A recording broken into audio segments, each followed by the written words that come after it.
Ici, on pète le feu. Bienvenue à deuxième épisode bonus. Ah non, excuse. Pas deuxième, c'est la troisième, je pense. Ah, c'est pas grave, j'ai perdu un peu dans le compte. Peu importe. Pas besoin de regarder loin pour savoir que gérer des relations, c'est compliqué. Il y a toujours une chicane qui se pointe, le nez en quelque part à un moment donné dans la relation. Des fois, c'est des crises de jouets, d'autres fois, c'est des pétages de coche, mais peu importe. C'est compliqué. Il y a toujours quelque chose qui se pointe. Qu'est-ce que tu veux? C'est la vie, comme tout le monde dit. En tout cas, ici au Québec, c'est ça qu'ils disent. C'est la vie. En tout cas, c'est tellement compliqué. J'en dis pas plus. C'est pas à moi de vous donner tous les conseils. T'achètes Michel, pis ils en ont préparé plein de conseils pour nous autres. Fait que, bonne écoute tout le monde. Bonjour à tous, bienvenue à Crée-moi, crée-moi pas. Ici Michel Gaudet. Et moi, c'est Charles Porter et nous sommes ensemble encore une fois pour un épisode bonus cette semaine. Honnêtement, Michel, un épisode que je redoutais un petit peu. Moi, j'avais hâte. Oui, J'étais très... nos personnalités sont complètement différentes, surtout sur le sujet d'aujourd'hui. Mais avant de nous lancer dans le sujet du conflit, nous allons encore me torturer avec une expression québécoise. Alors, quelle est cette expression, Michel? Ou Joey, c'est Joey qui va nous le dire. En tout cas, Charles, avant de la dire, faut que je te souhaite bonne chance. L'expression, c'est ça se ferait dit. Je t'écoute, Charles. Ok, merci, Joey. Ça se ferait dit? Ça se ferait dit. Non, c'est... Ça se ferait dit. Ça se ferait dit. Ça se ferait dit. C'est pas Freddie Mercury de Queen, je sais ça. C'est pas Friday parce que c'est jeudi, donc non, aucune idée. Aucune idée. Ok, en fait, les mots sont tous condensés, je m'excuse, c'est comme ça, c'est ça. Mais ça se ferait dit, c'est ça se refroidit. Ça se refroidit. Ok. Et dans quel contexte est-ce utilisé? Ben, quand il fait, tu sais, quand il commence à faire plus froid, là, t'avais une journée chaude, puis là, il commence à faire froid, comme la température baisse, tu vas dire, ah, ça se prédit. Comme aujourd'hui, ça se frédit parce qu'il faisait chaud et puis tout d'un coup, je suis sorti pour marcher le chien ce matin et pouf, ça se frédit. Super, super. Et super pertinent à notre conversation parce que je trouve que les relations, quand on ne gère pas le conflit bien, ça se frédit et ça s'échauffe au même temps. Le conflit s'échauffe et les relations, ça se frédit. Donc, j'ai déjà dit un petit peu, mais Michel, pourquoi est-ce que tu voulais faire un épisode sur l'anxiété et le conflit? Oui, c'est très pertinent, du sens que souvent, quand il y a des conflits ou des conflits non résolus et ça traîne vraiment et on traîne ça pendant des années, ou même si c'est arrivé la veille, on peut avoir encore de l'anxiété le lendemain. Fait que quand il y a des conflits, souvent, on devient plus anxieux. C'est là qu'il peut avoir plus des symptômes d'anxiété. On peut dire, je sais que dans mon cas, c'est ça. S'il y a quelque chose qui se passe ou il y a eu un fret ou peu importe, je vais commencer à penser et avoir des histoires dans la tête, qui est l'anxiété. Fait que c'est pour ça qu'on va en parler. Oui. Parce que si vous voulez réduire votre anxiété, c'est important de aussi connaître à comment gérer les conflits, qui n'est vraiment pas facile. Et je pense qu'on peut tous prendre des notes. C'est pourquoi que, en fait, moi et Charles, on a chacun nos points, 3 points pour comment gérer les conflits, mais on ne sait pas parler. Fait que c'est tout nouveau. Vous allez découvrir en même temps que nous.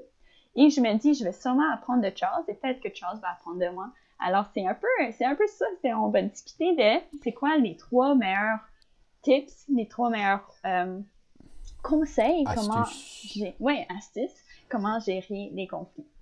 Et oui, avant de commencer, j'ai fait juste une petite recherche avant de commencer. Je te lis ça en 2008. une commission estime que chaque heure, les employés aux États-Unis perdaient 2,8 heures par semaine avec le conflit. Ils estiment qu'en 2008, le coût aux organisations était 359 billions de dollars, ou l'équivalent d'un an de travail dans leur organisation, parce que les gens ne savent pas gérer le conflit. J'ai ma maîtrise en leadership organisationnel, j'ai fait un doctorat en ce moment, et si tu parles avec les leaders, les gérants, les gens qui ont commencé des business, le problème, le numéro 1 qui leur coûte de l'argent, c'est les leaders ne savent pas gérer le conflit. Et parce qu'ils ne savent pas gérer un conflit, les gens partent, ils quittent le travail et leur productivité est dans la poubelle. Ouais. Donc, Michel, je dois avouer, je pense que tu es mieux à ça que moi. Je sais pas, ça veut pas dire. Mais, allons-y, ton point, le numéro 1 pour gérer le conflit, c'est quoi? Ouais, mon point numéro 1, c'est jamais assumer, jamais penser ou se dire que la personne veut te blesser. La raison pourquoi, je vais expliquer un petit peu, Charles, je veux ton feedback. Non, en fait, avant que j'explique, Charles, qu'est-ce que ça te dit? Oui, ça me rappelle oui, c'est une assumption.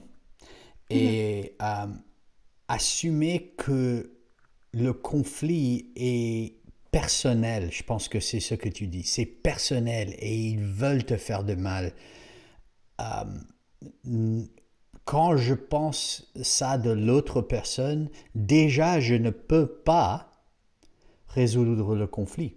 Parce que j'ai déjà des idées sur l'autre personne et c'est personnel, c'est pas...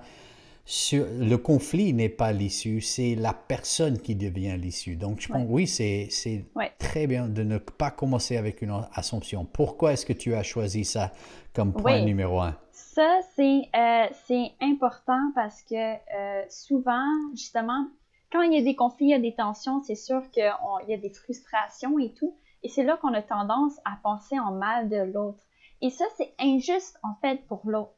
Fait admettons que quelqu'un te dit quelque chose que tu n'as pas aimé, puis là, tu penses qu'elle veut te blesser, pourquoi qu'elle a dit ça et tout. Puis tu as toutes ces histoires qui se créent, qui n'est pas vrai, parce que à un moment donné, quand tu as l'impression que la personne veut te blesser, tu lui fais dire à l'autre ce qu'elle n'a pas dit.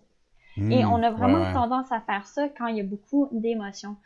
Fait que quand il y a une situation, il faut constamment, et même si elle n'a pas nécessairement dit quelque chose qui est méchant ou whatever, juste te dire, OK, mais elle, la personne que je suis en conflit avec, son but, c'est pas de détruire la relation. Son but, c'est pas qu'on se chicane. Il y a personne qui aime ça, se chicaner. Fait qu'il faut pas penser que l'autre veut du mal, puis il faut se dire, OK, sachant que l'autre veut le bien et le meilleur pour moi, et il faut se dire, il faut vraiment se parler. C'est là que quand tu vas approcher la personne pour y parler, tu vas approcher différemment. Tu vas pas y pointer du doigt, tu vas faire comme, c'est quoi que tu voulais dire? C'est quoi? Qu'est-ce qui se passe en toi? Tu commences à mettre plus la personne apprend plus d'importance que toi, ce que tu veux mettre en justice.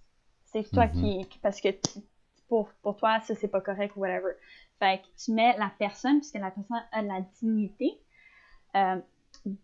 priorité à ce que ta perspective, ton point de vue d'une situation, d'un certain contexte, qui est très limité.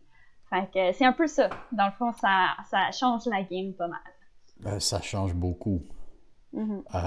OK, mon premier point va directement avec ton point, donc je vais l'utiliser pour sauter. Et j'ai écrit un petit peu, l'ours est beaucoup plus petit que prévu. Le conflit est inévitable, mais normalement, l'ours n'est pas meurtrière. OK, il n'est pas meurtri, tu vas pas mourir. Je sais, les gens, ils voudraient mourir avant d'avoir un conflit. Mais ce que je trouve que dans la plupart des situations, oui, il y a des situations que le conflit devient quelque chose de plus grand. Mais normalement, le conflit est beaucoup plus petit. Et l'ours dans ma tête, qu'on avait parlé de l'anxiété, l'ours et le conflit, ils vivent ensemble. Et l'anxiété nourrit l'ours dans ma tête, qu'elle devient 15 pieds d'eau, mais 3 mètres, 4 mètres d'eau. Et vraiment, c'est un petit ours qu'on peut gérer facilement. Ouais. Mais le plus longtemps que je nourris l'ours, elle grandit. Oui. Pour vrai, c'est vraiment intéressant. Je pense que je veux juste ajouter à ça, ça ne fait pas partie de mes points, fait que je saute là-dedans. Mais l'histoire d'ours, c'est vraiment important parce que quand il y a un conflit, c'est toujours des cordes sensibles qui sont touchées.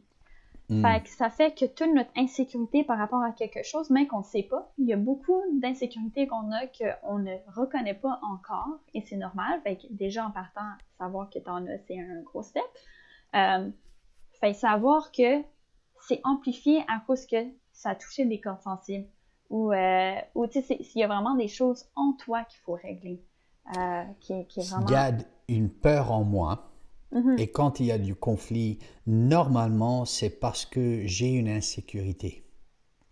Ouais. Et si j'ai une insécurité, j'ai de l'anxiété sur cette insécurité. Et le conflit, disons, quelqu'un me dit « J'aime pas ces couleurs sur ce dessin que tu as fait pour le travail. » Tout d'un coup, l'histoire vient, je ne suis pas bon en dessiner, je ne suis pas créatif et toutes mes insécurités. Non, la personne a reconnu que les couleurs ne marchent pas ensemble et en réalité, c'est ma manque de sécurité en moi-même qui fait que l'ours grandit. Exactement. Mais la réalité, c'était pas une insulte. Il regardait la couleur, il disait « la couleur… » Pratiquement. Ouais. J'ai parfois des douleurs à coordonner mes vêtements. OK? Ma femme se moque de moi et puis elle se fâche. Pourquoi est-ce que tu ne peux pas voir que ce noir ne va pas avec ce bleu? Mais c'est des vêtements, c'est des pantalons, une chaussure, au moins j'en porte. Mais si je pense qu'elle ne m'aime pas, ou que je ne suis pas bon mari, bon travailleur, bon papa, parce que parfois j'ai fait des erreurs, je peux créer quelque chose dans mon mariage qui n'est pas bien. Mais l'ours n'est jamais aussi grand qu'on le pense. Le conflit est inévitable parce qu'on est différent. On est différent. Et il faudra accepter qu'une opinion différente n'est pas une rejection de la personne. Deuxième point pour toi. Oui, deuxième point, c'est d'essayer réellement comprendre le point de vue de l'autre. Il y a beaucoup de choses qui rentrent là-dedans. C'est sûr, ça, c'est de l'écoute. On a la misère à écouter des fois. Mais il y a tellement de choses à prendre en considération quand quelqu'un te dit quelque chose. Parce que tu peux prendre ce qu'elle dit, première affaire que tu as compris, tu penses que c'est ça. Que la majorité du temps, ce n'est pas ça. Il y a beaucoup d'autres choses à prendre en considération. Comme la personne n'est pas toi, alors elle va pas s'exprimer comme toi. Puis la personne est peut-être sur la défensive, fait est en train de dire quelque chose, mais c'est pas vraiment exactement ça ce qu'elle pense. Mais c'est juste, elle essaie de se débarrasser du conflit, elle essaie de... peu importe. Fait qu'il y a ça, mais il y a aussi l'aspect... Il faut que tu comprennes, puis ça va un peu avec le premier, c'est la majorité des gens se lèvent pas le matin puis ils disent « Ah, moi, je vais blesser une personne aujourd'hui, puis ça va être cette personne-là. » Tu comprends? Fait que quand elle dit quelque chose, c'est de réaliser c'est quoi qui peut vraiment être bénéfique pour moi. C'est quoi qu'elle essaie d'apporter ou pourquoi qu'elle m'amène un point sensible, même si elle sait que j'aime pas ça parler de ça. Il doit avoir une raison. Et c'est sûrement, la plupart du temps, c'est pour le bien-être. Ou, le contraire, eux sont sur la défensive. Fait qu'il y a vraiment il faut essayer de comprendre l'autre dans la situation. Puis qui n'est pas facile, évidemment, sur le coup, là, mais des fois, avec du recul. Il y a un livre que j'ai utilisé pour ça, et ça s'appelle Never Split the Difference. Ne coupez pas la différence. On ne se rencontre pas au milieu. Parce que quand on se rencontre au milieu, deux personnes perdent. Il faut vraiment une compréhension des deux côtés. Qu'on soit tous les mêmes du même côté, du même niveau de compréhension. Et pour ça, il faut vraiment, comme tu dis, être à l'écoute. Mais dans le livre de Chris Voss, il dit que quand il était négociateur pour otages et kidnappés, tout ça, otages et kidnappés, et il disait souvent, si tu peux répéter l'histoire que la personne te raconte dans tes mots, non, c'est pas ça. Avant de répondre, répète avant de répondre. Répète avant de répondre. C'est un bon truc. Et c'est un bon truc d'écouter. Et si tu es à l'écoute et que tu as compris l'histoire et l'émotion. Donc, répète avant de répondre. Répète avant de répondre. Et l'histoire et l'émotion. L'histoire et l'émotion. Parce que si tu as l'histoire, mais tu n'as pas l'émotion, tu vas manquer pourquoi ils ont communiqué. Ouais. Et je pense que oui, c'est incroyablement important ce que tu dis là. Oui, et toi, ton deuxième point, j'ai hâte de savoir. C'est permis de revenir au sujet. Parfois, il y a des moments où on se trouve coincé. L'émotion est forte, la colère est forte, la compréhension. On sait qu'il y a du conflit. Et c'est permis de mettre le conflit de côté parce que on sait que maintenant je suis fatigué, j'ai pas le temps. Je me souviens dans le temps, je sortais avec mon chum qui est, on dit un chum pour une fille aussi ou c'est pas ça? Non, c'est ma blonde. Ma blonde, ok. Et ma femme est blonde en plus, ok. Je sortais avec la femme qui est ma blonde, ok. Et puis on se chamaillait.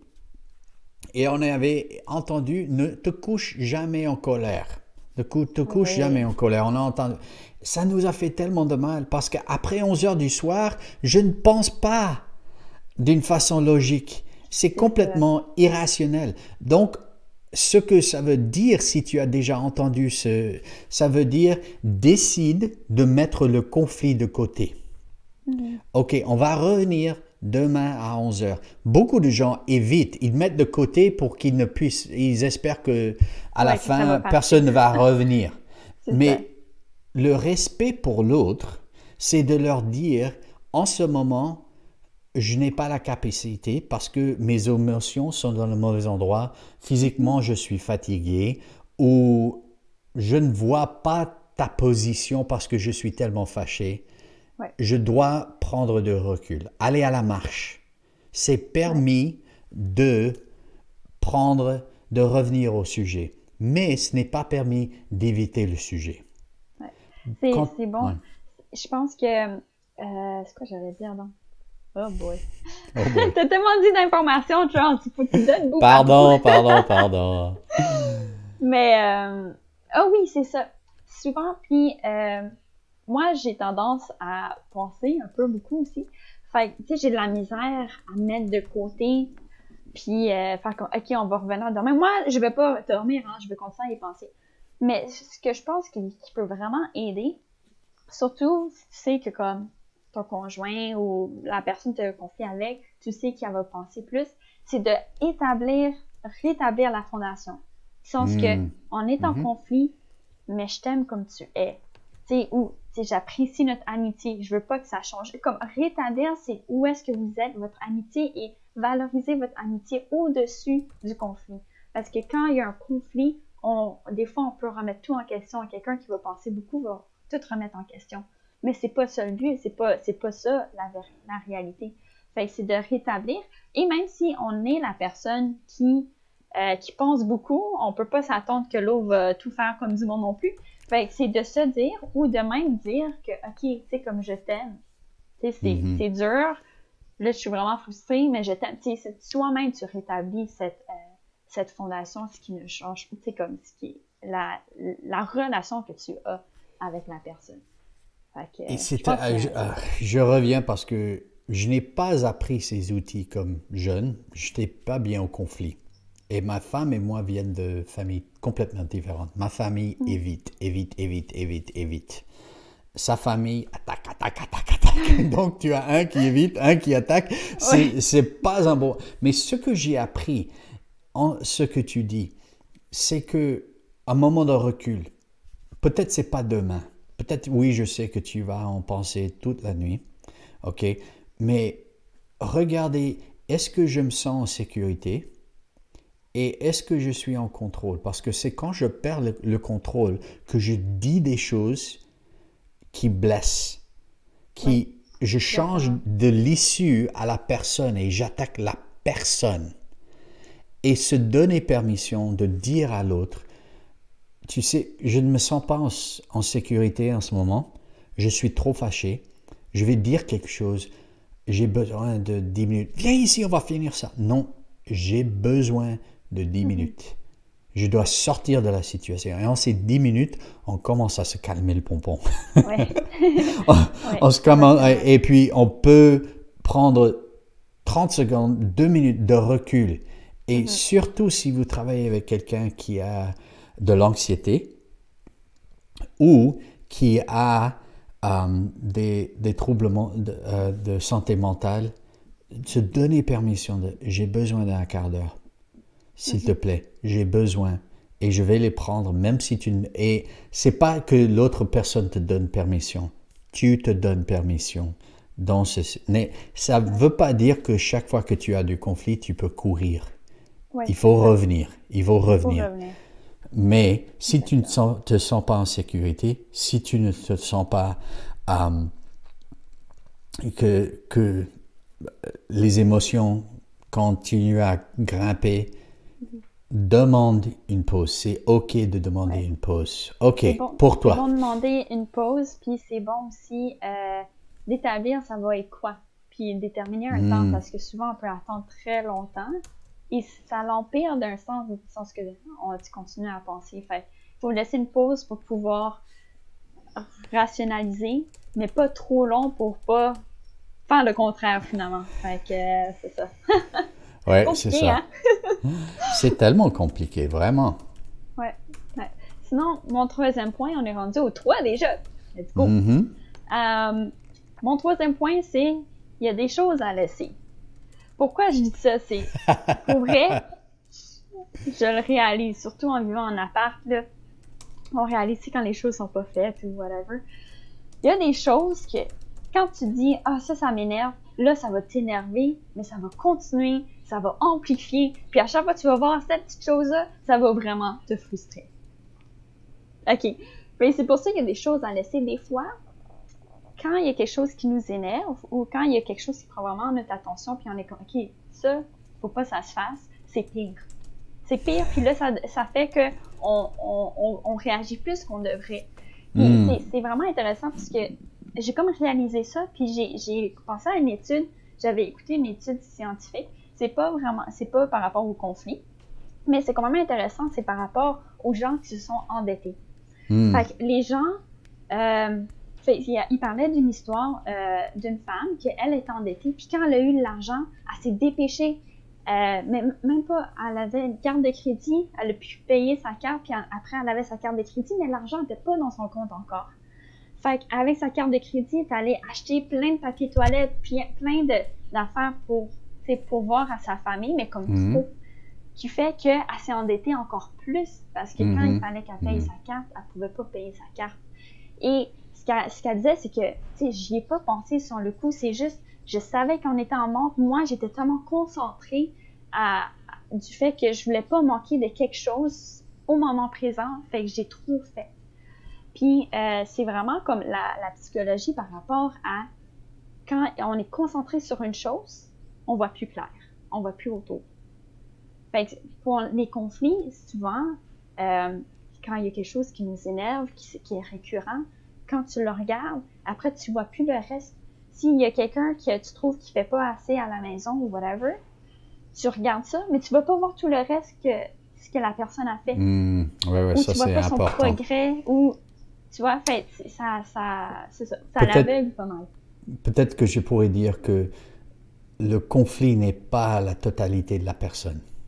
Ouais. Et si tout t'agace, si tout t'énerve, il y a quelque chose qui t'énerve que tu n'as pas été honnête avec.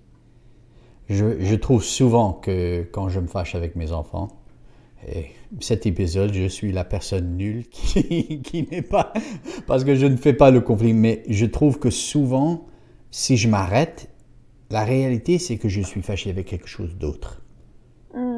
Et il y a des choses à laisser. Laisse aller, c'est pas important. Mais je suis déjà énervé, je me sens insécure, je ne suis pas en sécurité, je n'ai pas pris du recul. Donc, les petites choses me dérangent et les petites choses, quand tout te dérange, il y a quelque chose qui te dérange avec lequel tu n'as pas été honnête. C'est vrai, ça se peut. Des fois, ça prend du temps, parce que des fois, je réalise qu'il y a des petites choses qui m'énervent, puis je suis comme, franchement, just let it go. Ouais. Mais c'est difficile. Quand mes enfants étaient petits, j'ai une petite fille, elle avait 3 ans, elle avait 4 ans, celui de 3 ans, et le movie Frozen était là. Et le chanson Let It Go était très populaire, et la petite, elle était en train de à cause de quelque chose. Et le petit bonhomme de 2-3 ans, il a dit à sa sœur, c'est comme dans le film, Let It Go.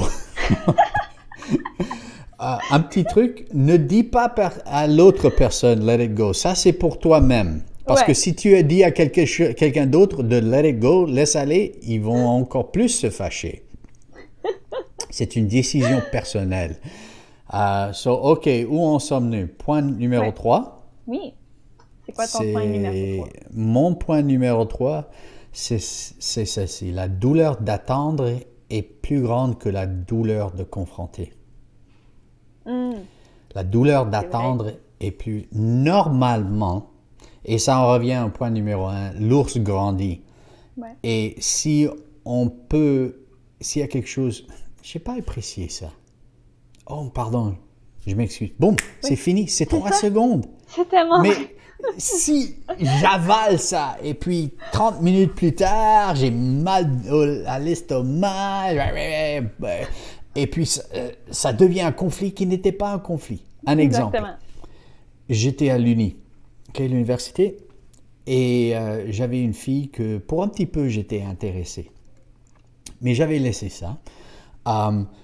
Et j'étais avec ma blonde, maintenant ma femme, j'étais intéressé. Mais il y avait un autre jeune qui était intéressé sur cette fille. OK? Et à cause de son insécurité, parce qu'il ne savait pas si les sentiments de cette fille sur lui, il était insécure.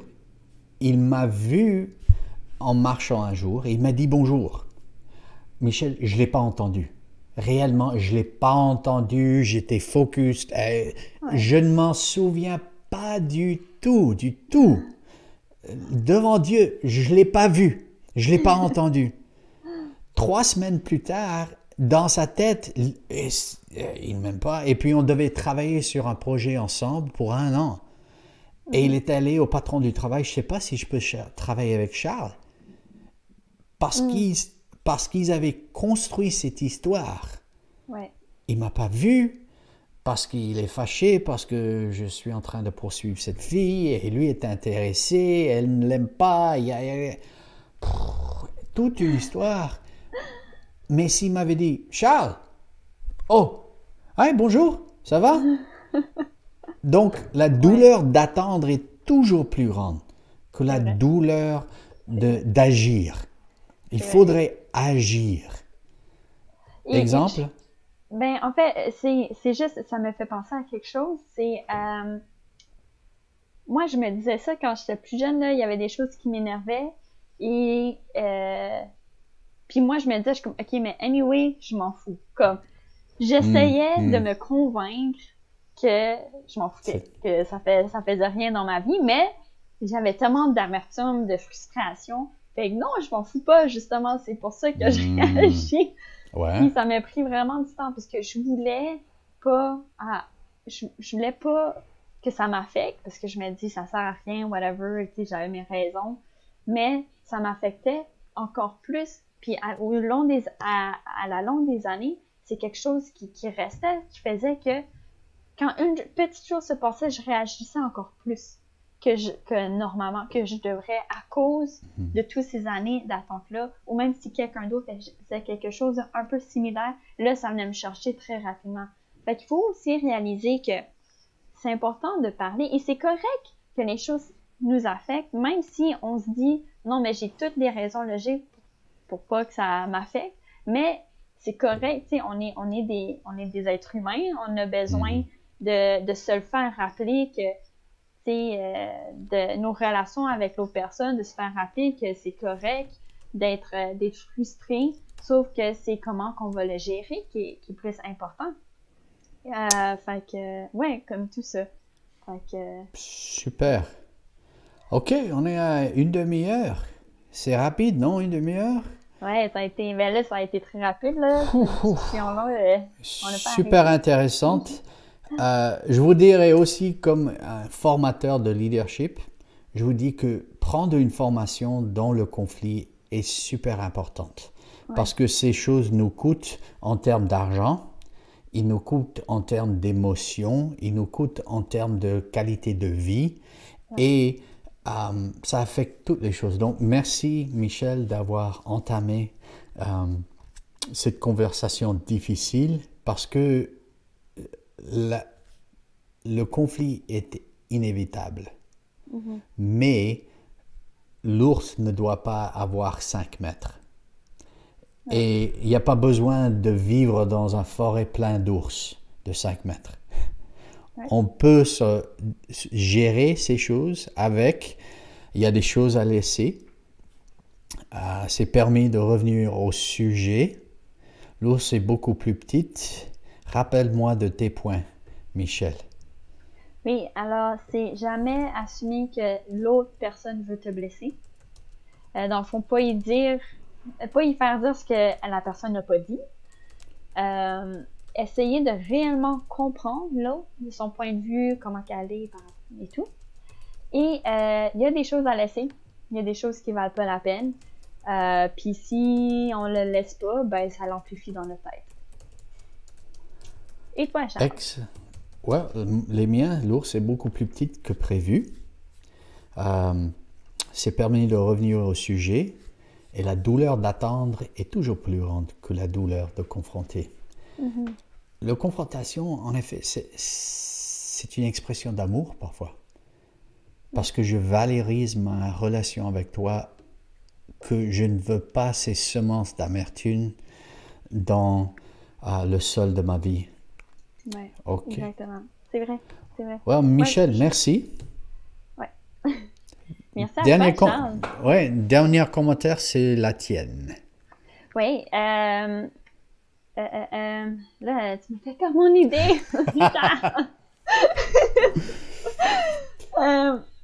Non, je pense que c'est ça, valoriser les gens au-dessus de notre opinion, je pense que c'est vraiment un point important.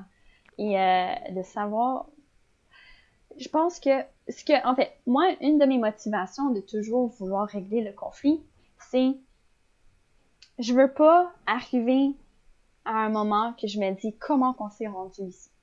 Fait que tout ce que je peux faire, je vais le faire. Même si la personne fait de quoi, puis c'est tout théoriquement de sa faute, peu importe. Je me dis, moi, je tiens quand même une responsabilité. Parce que si je ne dis rien, ça a été de ma responsabilité.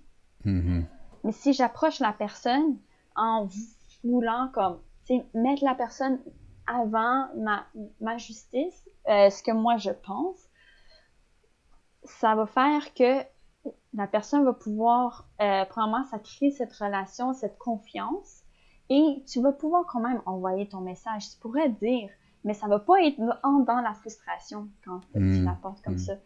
Fait que moi, c'est vraiment ça. Je veux pas devenir quelqu'un qui garde la frustration, qui garde l'amertume contre des gens ou contre un groupe de personnes. C'est moi qui vais en souffrir, c'est pas eux.